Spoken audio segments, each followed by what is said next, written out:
If I told you that divorce saved my life, would you believe me? Most people think divorce is only pain, but for me, it became the beginning of freedom. My name is Margaret. I am 69 years old, and I live in a small village in the Cotswolds. People often see me now and call me strong, but I want to share with you the truth. I want to share with you my journey. I was married for most of my life. I entered that house as a young bride with dreams, but those dreams slowly turned into duties. From the first morning of my marriage to the last day with my husband, I lived for him. I cooked 3 meals a day. I ironed his shirts. I cleaned the floors. I kept everything in order so that he never had to lift a finger. People praised me as a good wife, and I thought that was my identity. I never asked for anything for myself. I didn't buy clothes without his permission. I didn't meet friends without telling him. Sometimes I was exhausted. Sometimes I was ill. But I told myself this was love. I thought if he was happy, I was happy.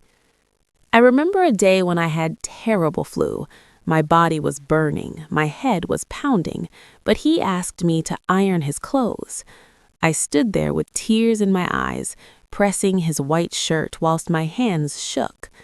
I wanted him to say, "Leave it, love, you need rest." But instead, he said, "Don't leave creases." That day, I felt something break inside me. People outside thought we had a perfect marriage. They said, "Look at her. She takes such good care of him. She's so lucky." Lucky. That word cut me like a knife, because deep inside, I felt empty. I held on to hope. I kept telling myself, one day he'll see how much I love him. One day he'll thank me. I waited for years, but that day never came. One evening, he sat at the table. His face was serious, his eyes cold. I thought maybe he was upset about work. I asked him softly if he wanted tea. He shook his head and said words I never thought I would hear. "I want a divorce." At first, I laughed nervously. I thought he was joking. How could he say that after so many years? But his face didn't change. My hands shook. My voice cracked. I begged him. I said, "We can work it out. I'll change. I'll do more." I was ready to bend even further, even though I was already bent to the ground. But he wasn't listening. His mind was made. He said he wanted his freedom. He said he was tired. Tired. Those words felt like poison. Tired of what? I gave him everything. What more did he want? That night, I cried like a child. I held his hand. I begged him not to leave. But he pulled away. The man for whom I had lived every second of my life was walking out, and I could do nothing to stop him. I felt like my whole world was collapsing. I wanted to scream, but no sound came out. I wanted to run, but my legs were heavy. It was the most helpless moment of my life. For the next few days, I tried to stop him. I cooked his favorite meals. I spoke sweetly. I prayed. I thought maybe he would change his mind, but nothing worked. Papers were signed. My marriage ended with a few strokes of a pen. Just like that. Decades of sacrifice thrown away. Do you know what it feels like to see your whole life disappear in a moment? It's like standing in a storm with no shelter. It's like drowning and no one reaching out a hand. That was me, a woman who gave everything, now left with nothing. When William walked out, my world went silent. The house felt heavy, but it wasn't the walls, it was my heart. The first night alone was endless. I lay in bed and kept turning to the side where he once slept. I reached out with my hand, but the space was empty, cold. I hugged the pillow and cried until my throat hurt. My tears wouldn't stop. My chest ached as though it would break. I thought, this is how my life will end. Alone, crying, forgotten. Morning came, but it gave me no comfort. I sat at the table with a cup of tea. I made 2 cups by mistake, then remembered he wasn't there. I stared at the second cup until the tea grew cold. I poured it away, but the pain stayed. Day after day, the same. Wake up, cry, sit and wait. I had no energy. I had no hunger. Food had no taste. My body grew weak, but I didn't care. I told myself, why eat? Why live when the person you lived for is gone? I stopped meeting people. I didn't answer calls. When neighbors knocked, I pretended I wasn't home. I didn't want their pity. I didn't want their advice. I wanted only William, and he was gone. At night, I heard whispers in my mind. They said I was worthless. They said I was old. They said no one needed me. I believed those voices. I believed I was nothing without him. I pulled the blanket over my head and cried until my body shook. Sleep never came easily. I closed my eyes, but memories of him filled my mind. His laugh, his voice, his touch. Then I remembered his last words. I want a divorce. The memory stabbed me again and again. Weeks turned into months. 6 months of pain. 6 months of loneliness. I counted the days, but they felt the same. Every day was dark. Every night was long. Time moved, but I stayed stuck. But even in the darkest nights, a small voice inside me refused to die. It whispered, "You are still here, Margaret. You are alive." I tried to push it away. I tried to silence it. But the voice returned. It came when I cried. It came when I sat alone. It said, "Your story is not finished." I didn't believe it, but those words gave me something, a tiny spark, a reason to open my eyes in the morning, a reason to breathe one more day. 6 months passed in pain, but in that pain, something inside me changed. I realized that if I could survive those 6 months, I could survive anything. The worst had already happened. William had left. My marriage had ended. Yet I was still breathing. I won't say I was strong then. I wasn't. But I was alive. And being alive meant there was still a chance for something new, a chance for me. One morning, I stopped in front of the mirror. I saw a woman I didn't know. Her eyes were swollen. Her skin was pale. Her lips had no smile. I whispered to myself, "Who are you?" The voice was so soft, but it shook me inside. For years, I had only been his wife. That was my identity. I had lived for William. I had lived for his needs, his moods, his choices. Now he was gone, and I was left with nothing. I stood there for a long time. Tears filled my eyes, but I didn't look away. I kept asking, "Who are you, Margaret? Who are you without him?" That was the first time in years I had spoken to myself. It felt strange. It felt painful, but also it felt new. I realized I had never asked that question before. I had never thought of myself as a person on my own. I was always part of him, his wife, his shadow, his helper, never me. The mirror didn't answer, but the question stayed. I walked away, but the words followed me. Who am I? Who am I now? That day, I couldn't stop thinking. I remembered the little girl I once was. I remembered dreams I once had. I remembered that I used to sing. I used to laugh. I used to want more. Somewhere along the way, I lost all of that. I gave it away. I buried it under duty. I cried again, but this time the tears were different. They weren't only for William.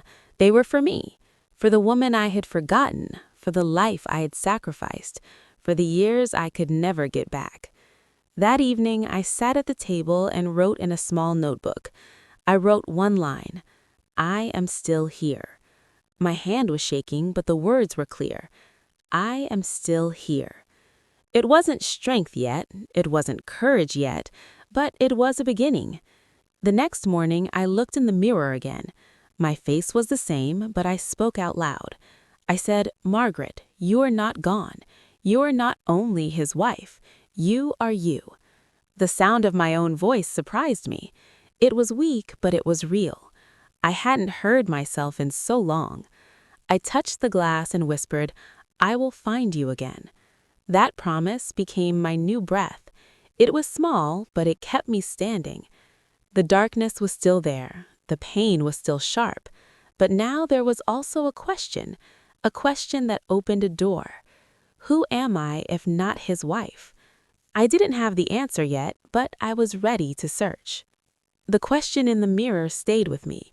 Who am I? Who am I without him? I couldn't forget it. It followed me through the days. It whispered to me at night.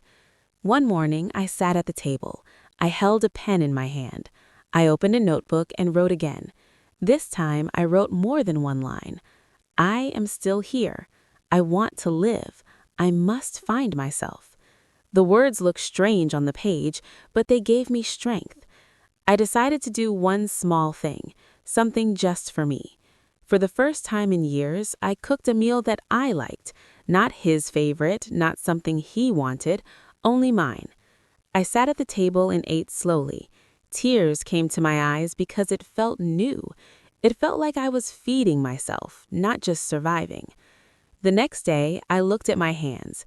These same hands had washed, cleaned, ironed, and served for him. Now I wanted them to work for me. I asked myself, what can I do with these hands? Then I remembered something. Years ago, I loved to sew. I loved to make small things with fabric, but I gave it up. William once told me it was a waste of time, so I stopped. That memory made me cry. But after the tears, I felt a spark. I went to the wardrobe. I found an old box with needles and thread. My fingers shook as I touched them again. I began to stitch a small piece of cloth. It was simple, but it felt like life. That little stitch was my first step. The needle went in and out, and with every move, I felt a piece of myself return. I wasn't fast, I wasn't perfect, but I was alive. In the days that followed, I made more small things. A cloth bag, a scarf, a little cover for the table. I looked at them and smiled for the first time in months. I thought, this is me, this is my work, this is my choice. One afternoon, a neighbor visited. She saw one of the pieces I'd made. She asked if I could make one for her. At first, I was shy. I said I wasn't good enough, but she insisted. She gave me a little money for it. My hands shook as I held the notes. It wasn't much, but it was mine. Money from my work. Money from my time. That night, I sat in bed and stared at the money. I whispered, "Margaret, you can do this. You can stand." It wasn't about the money itself. It was about the feeling. For the first time, I wasn't only a wife. I was a person who could create, who could earn, who could choose. Slowly, word spread. Other women asked me to make things. They praised my work. They told me I had talent. I felt something new, respect. Not the kind I begged for from William, but the kind that came because of what I could do. Every time I worked with my hands, I felt lighter. Every time someone smiled at my creations, I felt seen. Every time I earned a little money, I felt free. It wasn't easy. I still cried at night. I still missed him sometimes. I still felt the pain of being left. But now I felt something new growing inside me. Strength, hope, freedom. One evening, I looked in the mirror again. I touched the glass and whispered, "You are finding yourself, Margaret. You are more than his wife.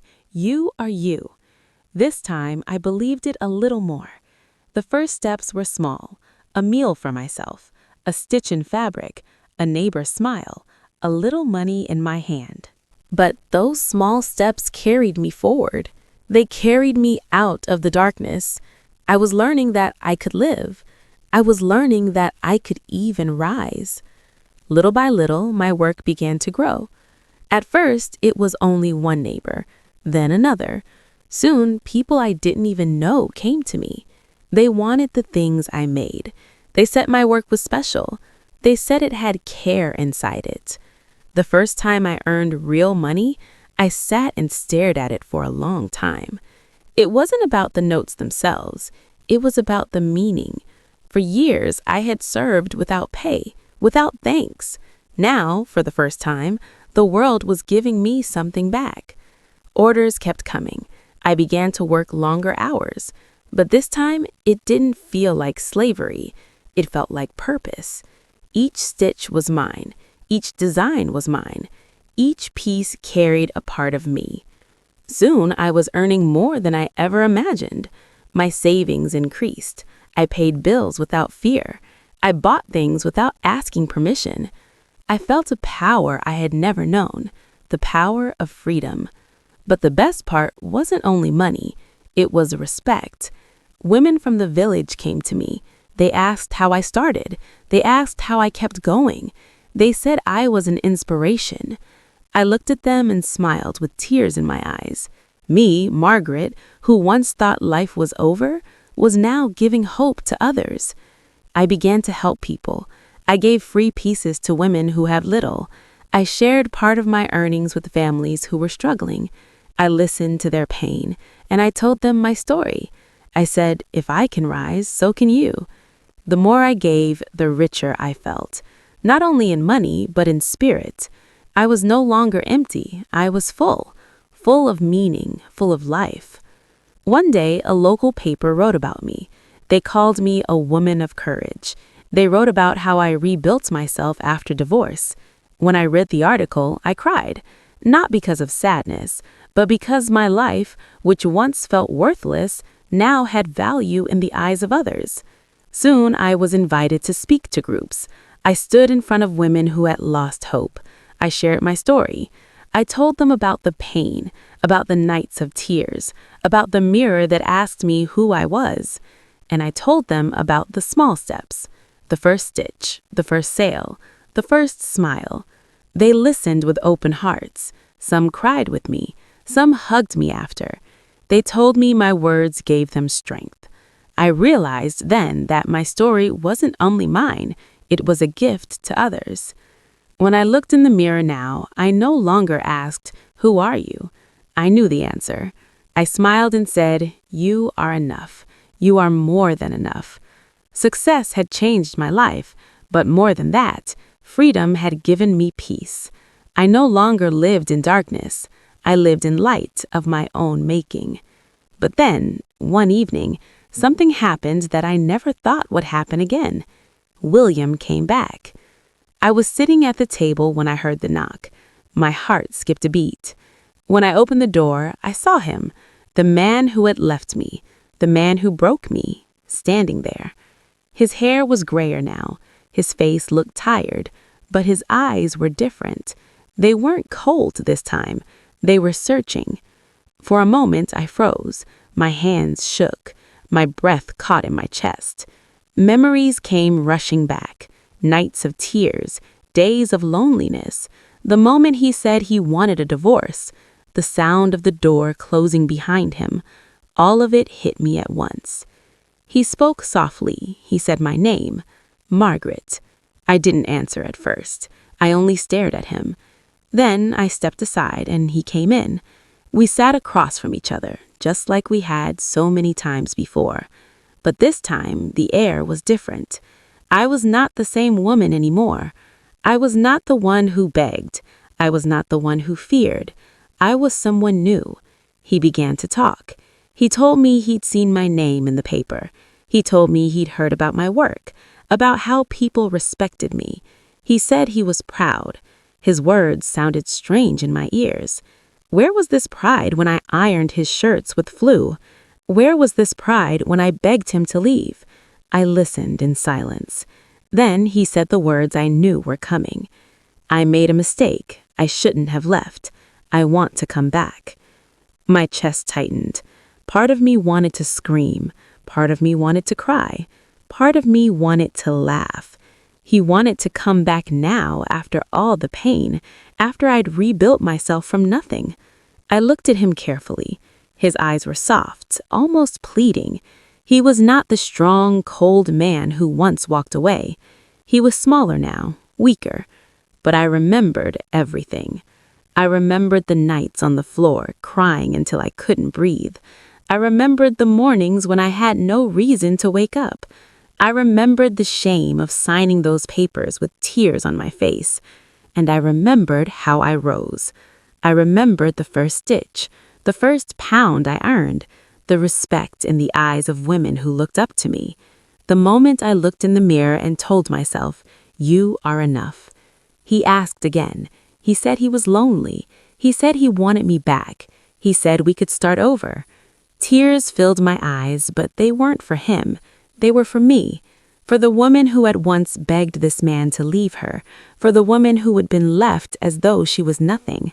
I told him softly, "William, I forgive you, but I cannot take you back. I found peace without you, and I will not lose it again." The room was silent. He looked at me, but he could see it in my eyes. My decision was final. The woman who once lived for him no longer existed.